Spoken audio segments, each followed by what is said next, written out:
Actually ഞാൻ ഇന്നലെ പരിപാടി നിർത്തിയതാണ്. കാരണം എൻ്റെ പേഴ്സണൽ ലൈഫിൽ ഒരിക്കലും റിപ്പയർ ചെയ്യാൻ പറ്റാത്ത തരത്തിലൊരു ലോസ് ഉണ്ടായപ്പം ഞാൻ ഉപേക്ഷിച്ച് പോയതാണ്. പക്ഷേ കുറേ ആളുകളുടെ കമൻറ്റ്, പിന്നെ കുറച്ച് ആളുകൾ വിളിച്ചു പറഞ്ഞു ഇതങ്ങ് ഫിനിഷ് ചെയ്യണം എന്ന്.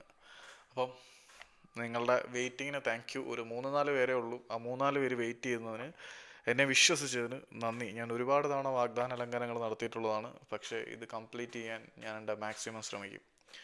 അപ്പം പറഞ്ഞു വരുന്നത് എന്താണെന്ന് വെച്ചാൽ, നമ്മൾ ചക്രവ്യൂഹം നിർമ്മിക്കുന്ന ദിവസത്തിനെ കുറിച്ചാണ്. യുദ്ധത്തിൻ്റെ 13-ാം ദിവസം, നമ്മുടെ എത്രാമത്തെ അധ്യായം എന്ന് എനിക്ക് ഓർമ്മയില്ല.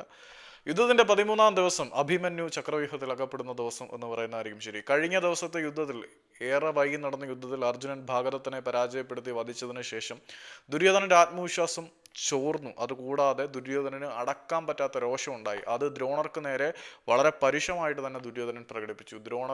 തൻ്റെ ഗുരുനാഥനായ ദ്രോണരോട് വളരെ മോശമായിട്ട് ദുര്യോധനൻ പ്രതികരിച്ചു. അപ്പം ദ്രോണർക്ക് ആ അപമാനം താങ്ങാൻ വയ്യാതെ ദ്രോണർ പറഞ്ഞു, നാളെ ഞാൻ ചക്രവ്യൂഹം ചമയ്ക്കുകയാണ്, നീ നിന്റെ വാഗ്ദാനം പാലിക്കുക. എന്താണ്? അർജുനനെ രണഭൂമിയിൽ നിന്നും മാറ്റി നിർത്തുക. ആ ഉത്തരവാദിത്വം തൃഗതവീരനായിട്ടുള്ള സുശർമൻ ഏറ്റെടുത്തു. യുദ്ധം തുടങ്ങിയപ്പോൾ തന്നെ അർജുനനെ വെല്ലുവിളിച്ചു. അർജുനനെ ആ ഫീൽഡിൽ നിന്ന് മാറ്റി യുദ്ധഭൂമിയുടെ ഒരു ഒഴിഞ്ഞ കോണിലേക്ക് അർജുനനെ കൊണ്ടുപോയി അവിടെ എൻഗേജ്മെന്റ്, അതായത് യുദ്ധം ടൈറ്റാക്കി നിർത്തിയാണ്. അപ്പം അർജുനനെ ഇടം വലം തിരിയാൻ സുശർമനും സഹോദരന്മാരും അനുവദിച്ചില്ല എന്ന് പറയുന്നതായിരിക്കും. അർജുനൻ ഫീൽഡിലേ ഇല്ല.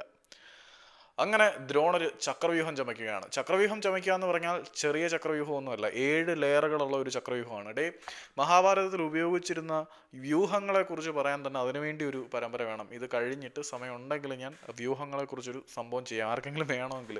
ബോറിംഗ് സബ്ജക്റ്റ് ആയതുകൊണ്ടാണ് ഞാൻ അതൊന്നും തൊടാത്തത്. അപ്പം വ്യൂഹങ്ങളെ കുറിച്ച് തന്നെ ഓരോ ടൈപ്പ് വ്യൂഹത്തിനും ഓരോ പ്രത്യേകതകളുണ്ട്. അപ്പം ഈ ചക്രവ്യൂഹം 7 ലെയറുകളുള്ളതാണ്. ഈ ചക്രവ്യൂഹത്തിനകത്തേക്ക് കയറി ചെല്ലുമ്പം അത് നമ്മളെ അങ്ങ് മുറുക്കും. അതായത് ചക്രവ്യൂഹം ഒരു ലെയർ അഴിഞ്ഞ് ഇങ്ങോട്ട് വന്ന് കയറും. അതായത് അങ്ങോട്ട് കയറും ചോറും നമ്മൾ ഡീപ്പറായി പോകും. നമ്മൾ ആ ചക്രവ്യൂഹത്തിൻ്റെ ആ ഒരു എൻട്രി ഭേദിച്ച് അകത്തോട്ട് കടന്നാൽ തന്നെ നമ്മൾ അതിനകത്ത് പെട്ടുപോയി. പിന്നെ തിരിച്ചിറങ്ങാൻ ഒരു പണിയില്ല. ചക്രവ്യൂഹം ഇങ്ങനെ കറങ്ങി കറങ്ങി എതിരാളികളെ കൊന്നുകൊണ്ടേയിരിക്കും. ഇങ്ങനെ ചക്രവ്യൂഹം ഇങ്ങനെ ചുറ്റും ഉള്ള എതിരാളികളെ സുദർശന ചക്രം പോലെ കൊന്ന് തള്ളുന്നത് കണ്ടിട്ട് പാണ്ഡവർക്കൊന്നും ചെയ്യാൻ പറ്റുന്നില്ല. ചക്രവ്യൂഹം ഭേദിക്കാൻ അവരുടെ ടീമിൽ അറിയാവുന്നതാകെ അർജുനന് മാത്രമാണ്. അർജുനനെ തൃഗതവീരനായിട്ടുള്ള സുശർമൻ രണഭൂമിയുടെ ഒരു ഒഴിഞ്ഞ കോണിലേക്ക് മാറ്റി നിർത്തുകയാണ്. അപ്പം അഭിമന്യു പറയാണ്, ഞാൻ എൻ്റെ മാതാവിൻ്റെ ഉദരത്തിൽ വെച്ച് കൃഷ്ണൻ, അമ്മാവനായിട്ടുള്ള കൃഷ്ണൻ അർജുനനോട് ചക്രവ്യൂഹം ബ്രേക്ക് ചെയ്യുന്നതിനെ കുറിച്ച് പറഞ്ഞിട്ടുണ്ടായിരുന്നു. എനിക്ക് അത് ഭേദിച്ച് ഉള്ളിൽ കടക്കാൻ കഴിയും. പിന്നെ നിങ്ങളുടെ പിന്തുണ കൂടി ഉണ്ടെങ്കിൽ ചക്രവ്യൂഹത്തിനകത്ത് കയറി നമുക്ക് എതിരാളികളെ കൊന്നൊടുക്കാം, നമുക്ക് അവരെ എല്ലാം തീർക്കാം എന്നുള്ള തീരുമാനത്തിലേക്ക് എത്തുകയാണ്. അപ്പം യുധിഷ്ഠിരൻ സീരിയലിനകത്ത് കാണുന്ന പോലെ തടഞ്ഞിട്ടൊന്നുമല്ല, മോനെ നമുക്ക് കയറി കൊല്ലണം എന്നുള്ള മൈൻഡ് തന്നെയാണ് യുധിഷ്ഠിരൻ നിൽക്കുന്നത്. കാരണം ഇല്ലെങ്കിൽ ചക്രവ്യൂഹം സുദർശന ചക്രം പോലെ കറങ്ങി കറങ്ങി പാണ്ഡവരുടെ സേനയെ ഇല്ലാതാക്കാം. അപ്പം ചക്രവ്യൂഹം ഭേദിക്കുക എന്നത് പാണ്ഡവരുടെ ഉത്തരവാദിത്തമായി മാറി. അർജുനന് മാത്രമേ അത് അറിയാവുള്ളൂ. അർജുനൻ രണഭൂമിയിൽ, അതായത് ചക്രവ്യൂഹത്തിന്റെ സ്പേസിൽ നിന്നും മാറി സുശർമനുമായിട്ടുള്ള പോരാട്ടത്തിൽ ഏറ്റുമുട്ടിക്കൊണ്ടിരിക്കുന്ന സാഹചര്യത്തിൽ പാണ്ഡവരിലെ ഏറ്റവും കരുത്തന്മാരെല്ലാം കൂടെ പോകാൻ തീരുമാനിച്ചു. അപ്പം ഉപപാണ്ഡവരും അഭിമന്യുവും പിന്നെ ഭീമനും സാത്യകിയും അങ്ങനെ നകുലനും സഹദേവനും കരുത്തന്മാരായിട്ടുള്ള പോരാളികളെല്ലാം കൂടി ചേർന്ന് എങ്ങോട്ട് പോകാം, ചക്രവ്യൂഹം ആക്രമിക്കാം എന്നുള്ള തീരുമാനമാണ്. ഇനി ചക്രവ്യൂഹത്തിന്റെ കാര്യം പറയാമല്ലോ, 7 ലെയറുകളുള്ള ഒരു ഫോർമേഷനാണ്. അവിടെ ദ്രോണാചാര്യര് എന്താണ് പറഞ്ഞത്? ദ്രോണാചാര്യര് പറഞ്ഞു, കർണൻ, കൃപാചാര്യർ, അശ്വത്ഥമാവ് തുടങ്ങിയ ആളുകളെല്ലാം ഒരു കാര്യം ചെയ്യുക, നിങ്ങൾ ദുര്യോധനനെ പ്രൊട്ടക്റ്റ് ചെയ്യുക. ഈ ചക്രവ്യൂഹത്തിന്റെ എൻട്രി ഗേറ്റിൽ ആരൊക്കെയാണ് നിൽക്കുന്നത്? ദ്രോണാചാര്യരും ജയദ്രഥനും പിന്നെ 30 പോരാളികളും. അപ്പം കാര്യങ്ങൾ പ്ലാൻ ചെയ്ത പോലെ നടക്കും എന്നാണ് എല്ലാവരും വിചാരിച്ചത്. അഭിമന്യുവും പാണ്ഡവരും കൂടി ചക്രവ്യൂഹം ആക്രമിച്ച് കീഴ്പ്പെടുത്താൻ വരുന്നു. ചക്രവ്യൂഹത്തിന്റെ ആ ഒരു എൻട്രി മുഖം തകർത്തുകൊണ്ട്, അല്ലെങ്കിൽ ആ ഒരു പ്രവേശന മുഖം തകർത്തുകൊണ്ട് അഭിമന്യു അകത്തേക്ക് കയറുന്നു. പക്ഷേ പാണ്ഡവർ പ്രിപ്പയർ ചെയ്ത് വെച്ചതുപോലെ പാണ്ഡവർക്ക് ബാക്കി സാത്വികായാലും ഭീമനായാലും നകുലനായാലും സഹദേവനായാലും പിന്നെ ഉപപാണ്ഡവർക്ക് ആർക്കും എൻട്രി ചെയ്യാൻ പറ്റുന്നില്ല. അഭിമന്യു ഒറ്റയ്ക്ക് ചക്രവ്യൂഹത്തിനകത്തേക്ക് പെട്ടുപോയി. അപ്പോൾ എല്ലാവരും വിചാരിച്ചു അഭിമന്യു ചിന്ന പയ്യൻ തീർത്ത് കളഞ്ഞേക്കാവുന്നു. നടന്നില്ല. പ്ലാൻ എങ്ങനെ നടന്നില്ല എന്ന് ചോദിച്ചു കഴിഞ്ഞാൽ, ബാക്കി പാണ്ഡവരെല്ലാം ചക്രവ്യൂഹത്തിനകത്തേക്ക് പ്രവേശിക്കാൻ കിട്ടിയപ്പം ശിവനിൽ നിന്നും ജയദ്രഥനൊരു വരം കിട്ടിയിട്ടുണ്ടായിരുന്നു. ജയദ്രഥന് കിട്ടിയ വരം എന്താണെന്ന് വെച്ചാൽ, ഒരു ദിവസം മുഴുവനും പാണ്ഡവരെ യുദ്ധത്തിൽ തടഞ്ഞു നിർത്താം, അർജുനൻ ഒഴികെയുള്ള പാണ്ഡവരെ തടഞ്ഞു നിർത്താമെന്നാണ് വരവെന്ന് പറയുന്നുണ്ട്. അല്ലാതെ പാണ്ഡവരെ മുഴുവൻ തടഞ്ഞു നിർത്താമെന്നാണ് വരവെന്നും പറയുന്നുണ്ട്. പക്ഷേ അർജുനന്റെ കയ്യിൽ ഒരു അസ്ത്രമുള്ളത് കൊണ്ട് തടഞ്ഞു നിർത്താൻ പറ്റുമോ എന്നുള്ളൊരു ചോദ്യചിഹ്നമാണ്. അതവിടെ നിൽക്കട്ടെ. ഏതായാലും ദ്രോണരും ജയദ്രഥനും കൂടി പാണ്ഡവരെ എല്ലാവരെയും തടഞ്ഞു നിർത്തി ചക്രവ്യൂഹം ലോക്ക് ചെയ്തു. അങ്ങനെ ചക്രവ്യൂഹത്തിന്റെ നടുവിൽ അഭിമന്യു മാത്രം. നടുവിലെത്തിയിട്ടില്ല, ജസ്റ്റ് അതിൻ്റെ എൻട്രി പോർഷനിലേ എത്തിയുള്ളൂ. പിന്നെ നമ്മൾ കാണുന്നത് അഭിമന്യുവിൻ്റെ കൊലമാസ് പ്രകടനമാണ്. കൊലമാസ് പ്രകടനം എന്ന് പറഞ്ഞാൽ മഹാഭാരത യുദ്ധത്തിൻ്റെ ഹീറോ അഭിമന്യു ആയി മാറിയത് ഈ ഒരു ദിവസമാണ് എന്ന് പറയാം. കാരണം അത്രമാത്രം വീരോജ്വലമായിട്ട് ആരും മഹാഭാരത യുദ്ധത്തിൽ പൊരുതിയിട്ടില്ല. ഞാൻ ഇതിനെക്കുറിച്ചൊരു വീഡിയോ ചെയ്തിട്ടുണ്ട്, അഭിമന്യുവിൻ്റെ മരണമെന്നും പറഞ്ഞു. വേണമെങ്കിൽ നിങ്ങളൊന്ന് കയറി നോക്കുക, പറ്റുവാണെങ്കിൽ ഞാൻ പിന്നെ അറ്റാച്ച് ചെയ്ത് വെക്കാം. അങ്ങനെ യുദ്ധം തുടങ്ങുന്ന ഒരു സാഹചര്യത്തിലേക്ക് വരികയാണ്.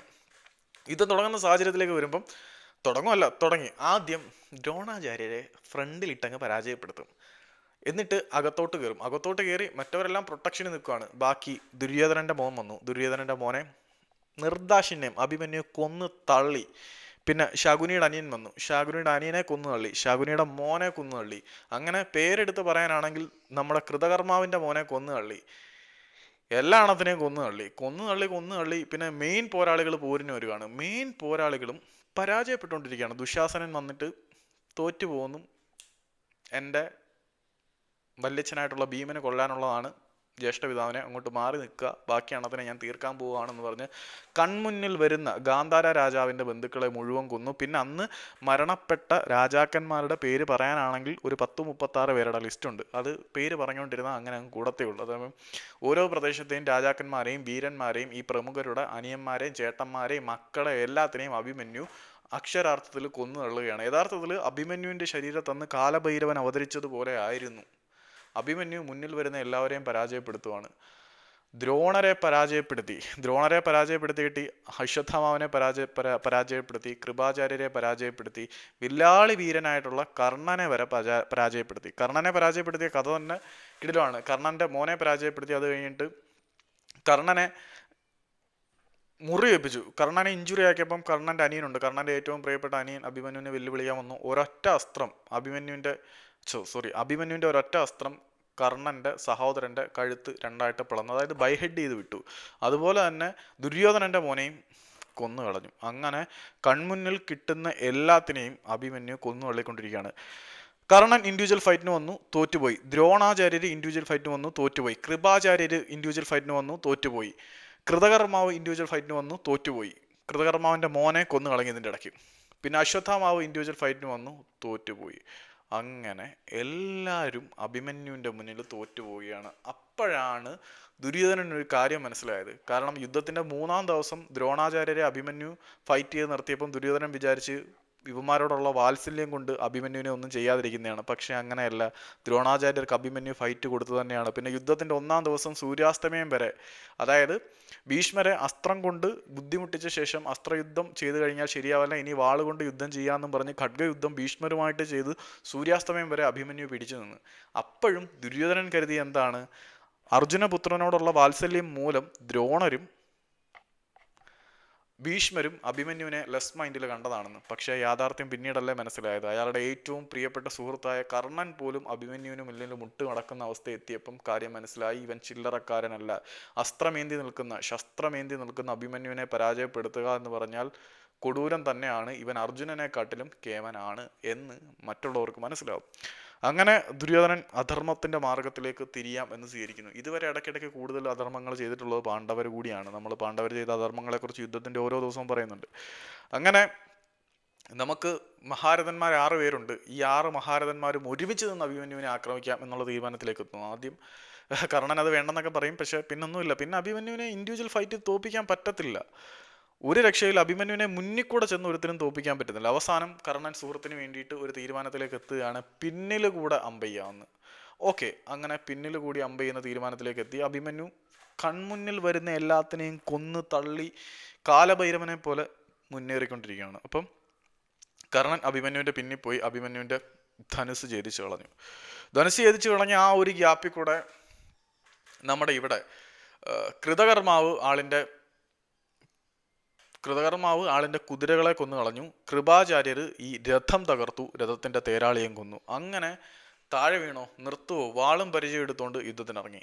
ദ്രോണര് അഭിമന്യുവിൻ്റെ വാള് മുറിച്ചു കളഞ്ഞു, അശ്വത്ഥാമാവ് പരിച മുറിച്ചു കളഞ്ഞു.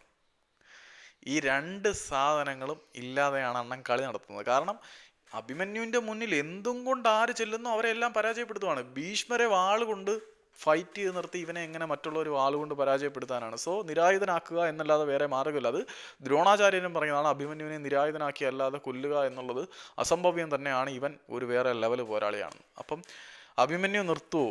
ഇല്ല. താഴെ കിടന്ന ഒരു രഥചക്രം എടുത്ത് ചറ പറ കൊന്നൊടുക്കി തുടങ്ങി.